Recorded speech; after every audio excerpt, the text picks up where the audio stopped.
Dagdag saan ng mga tao sa opening ng Autobot Sambo. Mga beauty queen ay dumalo sa lechon baka nakisalo. Dahil naimbitahan ng katulad kong gwapo ang malamayari umupo sa trono. Napatay is stupid. What's good, yung mag-geng-geng? Today is the day we are going to the Autobots because we are the opener to the opening. That's why we the open arms. Ha! Kanta yun na. Hayaan mo na. Intro pa lang tanga ka na eh. Huy!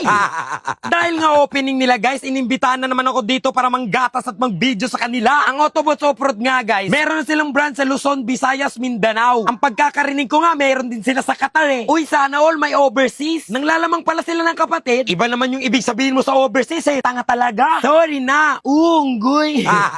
Siyempre, pag opening, dapat meron talaga mga saya to make us entertain. Sa sobrang indak, pati ako tuloy na pagalaw. Wow! At alam nyo ba guys, itong Autobot, nanalo na sila sa national at international car show. Tulad ng kotse na yan na yellow guys, ayan, nanalo yan ng 2018, 2019 hanggang sa ngayon. Hindi lang isa, kundi marami pang iba. At alam nyo ba guys, kahit anong klaseng kotse pa yan ninyo, international nila kung ituturin guys, simula sa detailing, maintenance, engine oil, tire, quality product, and many more one. Isipin mo yun, meron na tayong first ever detailing shop and garage dito sa Zamboanga City. Grabe ba? At sa mga interesado guys, dito lang yan sila sa Pasunangka, kilometer 7. Kaya kung gusto mo maging pogi ang chikot, dito ka na sa Autobot. Okay? Stupid.